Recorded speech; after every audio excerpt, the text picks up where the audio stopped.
Hello friends, मैं हूं pharmacologist Anurag Singh.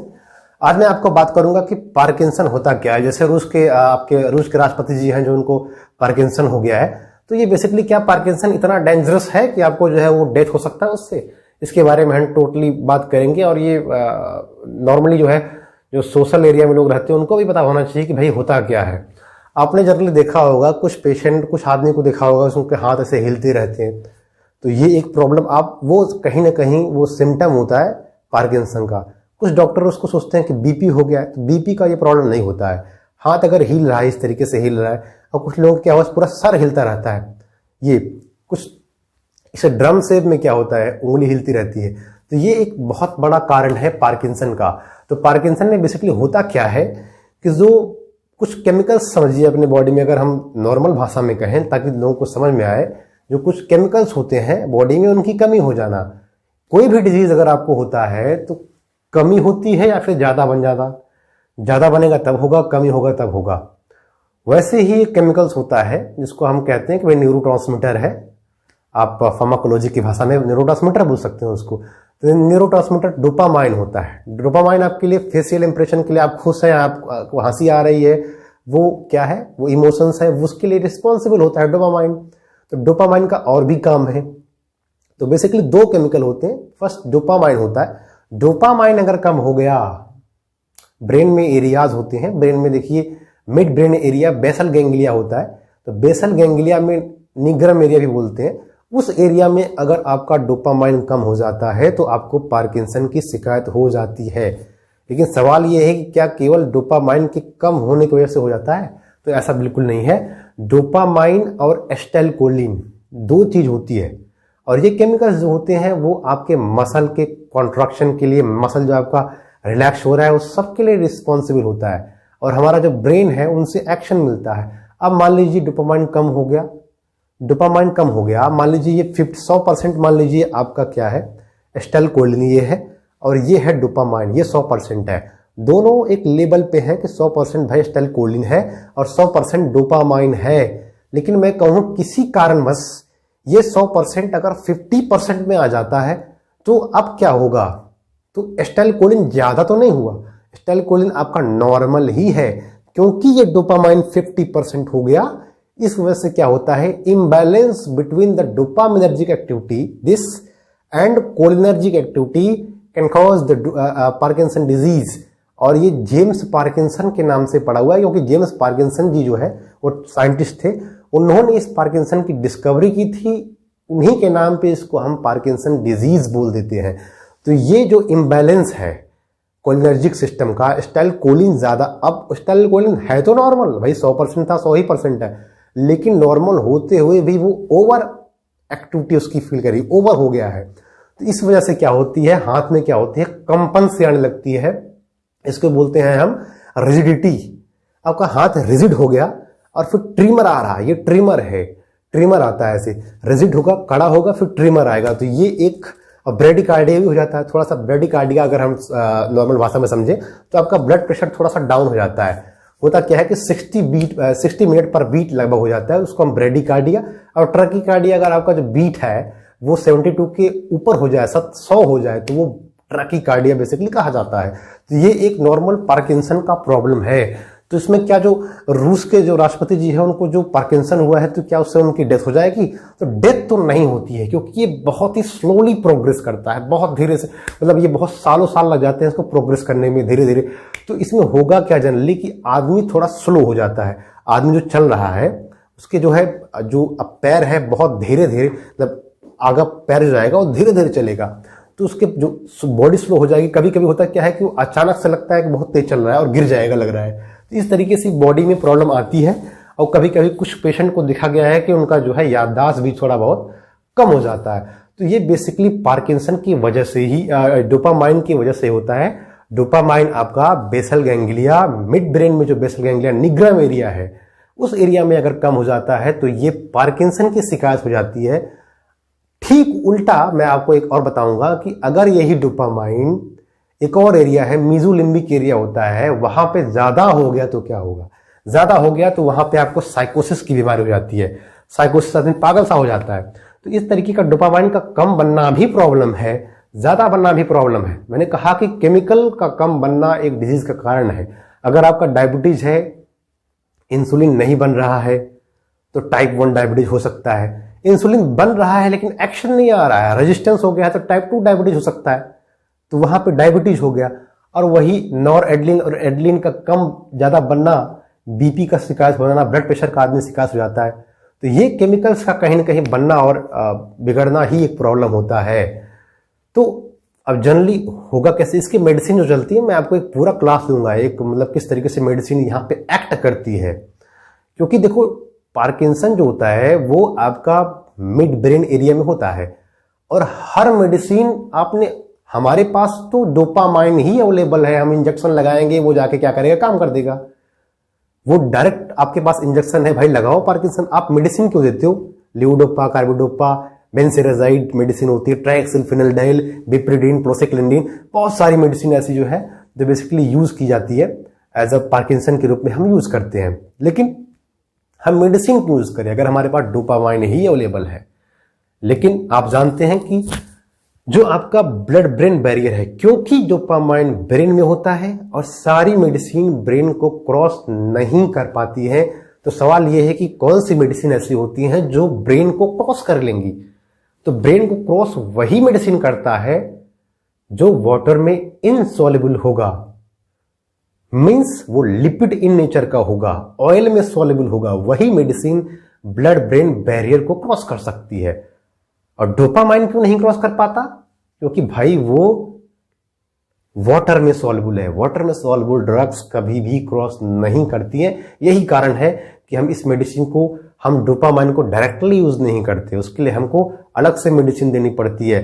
और आप जानते हैं कि ये ब्लड ब्रेन बैरियर है, BBB, ब्लड ब्रेन बैरियर आप बोल सकते हैं। और आप ब्लड ब्रेन बैरियर को प्रधानमंत्री का एरिया ही समझिए। मान लीजिए आपने आईवी इंजेक्शन दे दिया, लीजिए भाई मैंने आईवी इंजेक्शन दे दिया है, अब डायरेक्ट ये प्रधानमंत्री के घर पे ही पहुंचेगा। मान लीजिए आपने लगा दिया और वो इधर उधर करके रास्ता पहुंचते हुए यहाँ पे आ भी गया, गेट के पास अगर आ गया तो वहां पे गार्ड लगे रहेंगे, आपको मार के भगा देंगे। सेम कंडीशन वही है कि आपने लिपिड सॉल्युबल देंगे तो ही ये ब्लड ब्रेन बैरियर को क्रॉस करके, अब यहाँ पे ब्रेन है, ये आपका एरिया ब्लड ब्रेन बैरियर है, यहां पे मेडिसिन देंगे, यहां पे आएगा, यही पे एक्शन चाहिए। लेकिन वो एक्शन क्या है? तभी आएगा जब लिपिड में सॉल्युबल मेडिसिन होगा। तो क्या करेंगे? लियोडोपा बेसिकली एक मेडिसिन होती है, लियोडोपा आता है, ब्लड ब्रेन बैरियर को क्रॉस करता है, क्रॉस करके वो लियोडोपा डोपामाइन में कन्वर्ट हो जाता है, और हमको डोपामाइन ही तो चाहिए भाई। डोपामाइन मिल गया, काम हो गया, हमारा एक्शन आ गया। लेकिन डोपामाइन लियोडोपा कन्वर्ट कैसे होगा डोपामाइन में, ये बात है। उसके लिए एक एंजाइम होता है dopa D carboxylase, short form में DD बोल सकते हो। तो जो डोपा डी कार्बोक्सिलेज एंजाइम है वो कहीं भी लियोडोपा मिलेगा, वो डोपामाइन में कन्वर्ट कर देगा उसको। तो लियोडोपा यहां से चलेगा, यहां भी वो एंजाइम है डोपा डी कार्बोक्सिलेज, बाहर भी है, अंदर भी है। और अंदर डोपा डी कार्बोक्सिलेज जब लियोडोपा को कन्वर्ट कर देगा डोपामाइन में यहां पे, तो एक्शन आएगा, आपका काम हो जाएगा, हाथ का हिलना काम हो जाएगा। लेकिन यही एंजाइम बाहर भी है, बाहर है तो बोलते हैं peripheral dopa D carboxylase, peripheral बाहर वालों को बोलते हैं। और अंदर है तो बोलेंगे सेंट्रल डोपा डी कार्बोक्सिलेज। अब जब ये मेडिसिन आप लियोडोपा देंगे तो यहां भी वो एंजाइम मिलेगा और यहां भी एंजाइम मिलेगा। तो यहां पे जो एंजाइम है वो भी तो डोपामाइन में कन्वर्ट कर देगा लियोडोपा को। अब डोपामाइन में अगर वो कन्वर्ट हो गया तो आप सोचिए क्या वो ब्रेन को क्रॉस कर पाएगा? क्योंकि डोपामाइन तो हमारे पास पहले भी था, क्योंकि वाटर में सॉल्युबल है तो वो क्रॉस नहीं कर पाएगा। तो उसका होगा क्या? सवाल ये है। तो एक सवाल आता है कि लियोडोपा की वजह से कौन सा साइड इफेक्ट आता है? तो लोग बोलते हैं कि नोजिया और वोमिटिंग आएगा। क्यों? क्योंकि ये जो पेरीफेरल कन्वर्जन है due to peripheral dopa decarboxylase जो लियोडोपा का है वो डोपामाइन में कन्वर्ट कर दिया। अब वो डोपामाइन डायरेक्टली CTZ को एक्टिवेट कर देता है, वो ऐसा सेंटर है जहां से वोमिटिंग होती है। तो वोमिटिंग जैसी feeling that is called nausea, और वोमिटिंग होगी आपको। This is the most common side effect with लियोडोपा। और फिर 70 से 80% वो लीवोडोपा आएगा यहाँ पे ब्रेन के अंदर, यहाँ पे तो डोपा डी कार्बोक्सिलेज एंजाइम है, उसने कन्वर्ट कर दिया उस एंजाइम को किसमें, डोपामाइन में कन्वर्ट कर दिया एंजाइम ने, और वहां से एक्शन आ गया, तो ये हो गया। लेकिन क्या ये नोजिया वोमिटिंग बार बार हमको चाहिए? नहीं चाहिए, सीटीजेड एक्टिवेट नहीं होना चाहिए। उसके लिए भी एक मेडिसिन है peripheral dopa decarboxylase inhibitor. वो क्या करेगा, जो ये एंजाइम है इसको ही ब्लॉक कर देगा। जब इसको ब्लॉक कर देगा, अब लीवोडोपा 100% इसको क्रॉस करेगा, ब्लड ब्रेन बैरियर को क्रॉस करके यहां आएगा और डोपामाइन में 100% कन्वर्ट हो जाएगा, फिर आपका फायदा दुगुना हो जाएगा। तो इसलिए बोलते हैं तो नोजिया और वोमिटिंग आ रहा है लीवोडोपा से, उसको हम ब्लॉक कर सकते हैं कार्बिडोपा और बेंसेराजाइड से। इसलिए एक कंबाइंड में मेडिसिन आता है कोकैरिल डोपा, मतलब कोकैरिल डोपा। लीवोडोपा डोपा से हो गया, कैरिल मतलब कार्बिडोपा बोलते हैं उसको, वो आप मेडिसिन दे सकते हैं। एक बहुत ही कॉमन यहां पे आता है आपका क्वेश्चन कि जो लीवोडोपा के वजह से साइड इफेक्ट नोजिया और वोमिटिंग आ रही है, कौन सी ऐसी एंटी इमेटिक मेडिसिन है जो हम यूज करते हैं? वैसे एंटी इमेटिक मेडिसिन बहुत सारे होते हैं, ग्रेनिसिट्रोन होती है, डोमपेरिडोम होती है, तो वहां पे आप जानिए कि डोमपेरिडोम आप टिक लगाएंगे अगर क्वेश्चन में आता है, तो domperidone as a anti emetic levodopa की वजह से अगर हो रहा है तो हम दे सकते हैं, बिल्कुल। तो ये एक प्रश्न था। तो क्लासिफिकेशन क्या आपको याद करने की जरूरत है? नहीं, आप जानते हैं कि लीवोडोपा प्रिकर्सर में हम दे सकते हैं, डोपामाइन प्रिकर्सर में हम लीवोडोपा दे दिए, इसको ब्लॉक कर दिया, डोपा डी कार्बोक्सिलेज को ब्लॉक कर दिया, पेरिफेरल डोपा डी कार्बोक्सिलेज को ब्लॉक कर दिया, जो मेडिसिन बेंसेराजाइड और कार्बिडोपा, वो एक मेडिसिन में आ गई, क्लासिफिकेशन में आ गई। और जब न्यूरोट्रांसमीटर ब्रेन से निकलता है ना, तो फिर देखो आदमी पैदा होता है तो मरता भी है, पैदा होगे तो मरोगी, मरने का कारण होगा, एक्सीडेंट हो जाएगा, हार्ट अटैक आ जाएगा, दुनिया भर का कारण है मरने का। ऐसे ही जो आपके बॉडी में केमिकल्स बनते हैं वो खत्म भी तो होंगे, अगर ज्यादा बन जाएंगे तो भाई समस्या हो जाएगी, ज्यादा बन जाएंगे तो एपिलेप्सी आ जाएगी, ज्यादा हो जाएंगे तो आपको बीपी का शिकार हो जाएगा, ज्यादा हो जाएगी या कम हो जाएगी तो आपको डायबिटीज होने का शिकार हो जाएगा। तो ज्यादा भी नहीं होना चाहिए, कम भी नहीं होना चाहिए। तो प्रश्न ये है कि भाई न्यूरोट्रांसमीटर डोपामाइन जब बना और आया यहां पे, मान लीजिए यहां बना, यहां से न्यूरोट्रांसमीटर यहां पे ब्रेन में से बना और यहां पे आया, और यहां पे इसके रिसेप्टर है, वहां पे जाके बाइंड करेगा, D1 D2 जनरली होता है, D2 पे बाइंड करता है, फिर एक्शन आएगा। लेकिन जब आएगा मतलब बने निकलेगा, एक्शन पे अपने रिसेप्टर पे काम करेगा, एक्शन आएगा। लेकिन कुछ एंजाइम होते हैं जिसको कम भी करते हैं, मेटाबोलाइज करते हैं मेडिकल टर्म में, तो उसको हम बोलते हैं एक कॉम्ट होता है, एक माओ बी होता है। तो माओ बी जो एंजाइम होता है वो भी डोपामाइन को कम करता है, मेटाबोलाइज करता है, और जो हमारा कॉम्ट है, कॉम्ट भी कम करता है। लेकिन यहां पे हो क्या रहा है कि पार्किंसन जैसे डिजीज में डोपामाइन की कमी हो रही है।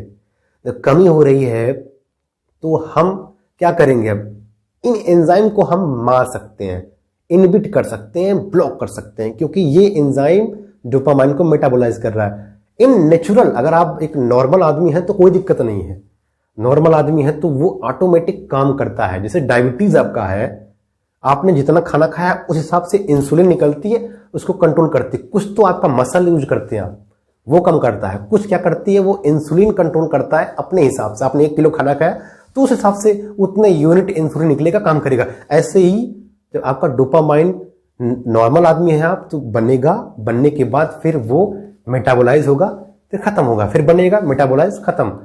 तो जो क्योंकि अब नहीं बन रहा है तो आपको रोकना है उसको। तो रोकने के लिए हम क्या करेंगे, जो कॉम्ट है उसको ब्लॉक कर देंगे। तो कॉम्ट जो हमको मार रहा है हम उसको मार दें, यही इलाज है। तो कॉम्ट इनहिबिटर आप दे सकते हैं, जिसमें टोल्कापोन, इंटाकोपोन जैसी मेडिसिन, कोई भी पोन कैटेगरी का मेडिसिन है तो यू कैन यूज इजिली। और दूसरा यहां पे ये है कि माओ बी तो एंजाइम है, उसको ब्लॉक कर दो। तो माओ बी को ब्लॉक कर दिया तो माओ बी में सेलिजिलिन, रेसाजिलिन जैसी मेडिसिन हम यूज कर सकते हैं। आप इस तरीके से पढ़ेंगे, आप रटेंगे नहीं क्लासिफिकेशन देश कि भैया डोपामाइन प्रिकर्सर, अच्छा जो peripheral dopa decarboxylase inhibitor, benserazide, carbidopa, no. आप एक्शन समझिए, यहां से आया, आने के बाद रिसेप्टर ने एक्टिवेट किया, उसके बाद 2 एंजाइम ने उसको कम किया, हम एंजाइम को मार दिए। तो क्लासिफिकेशन में क्या होगा, माओ बी इनहिबिटर्स एक मेडिसिन, यहाँ पे क्या हो जाएगा, दूसरा क्वामटीन बीटा टोल्कापोन एंटाकोपोन जैसी मेडिसिन 2 कैटेगरी हो गई। एक कैटेगरी आपका क्या था, डोपामाइन प्रिकर्सर था, एक एंजाइम जो वो पेरिफेरल कन्वर्जन हो रहा था उसको रोक दिया हमने, peripheral dopa decarboxylase inhibitor बोल सकते हो, ये हो गया। तीसरा चौथा क्या कर सकते हो कि भाई जो D2 रिसेप्टर है उसको एक्टिवेट कर दो ना, वो एगोनिस्ट का काम करेगा, एक्टिवेट कर दोगे तो D2 रिसेप्टर को एक्टिवेट कर दो, तो D2 एगोनिस्ट आप दे सकते हो, उसमें मेडिसिन कोई दिक्कत नहीं है। एक डायरेक्टली आप वहां से निकाल दो ना, पूछता है कौन सा ऐसा एंटीवायरल मेडिसिन है जो एज अ पार्किंसन में यूज करते हैं, तो उसमें अमांटाडीन यूज कर सकते हो। आपने पढ़ा होगा ना इन्फ्लुएंजा में अमांटाडीन, रमांटाडीन, और सल्टा में वीरजाना में जैसी मेडिसिन, तो वहां पे ये काम करता है। हम आपको 1 by 1 अभी तो पार्किंसन का हम ऐसे ही आके बना दिए हैं, आपको 1 by 1 डिस्कस करेंगे, कम से कम 2 से 3 वीडियो आपको पूरी लेक्चर आएगी किस तरीके से पार्किंसन होता है। ऐसे मैं पढ़ा दूंगा आपको, सब याद हो जाएगा, दिक्कत की बात नहीं है, टेंशन मत लो, ब्लैक बोर्ड की भी जरूरत नहीं पड़ेगी, बस सुन लो, बस सब आ जाएगा।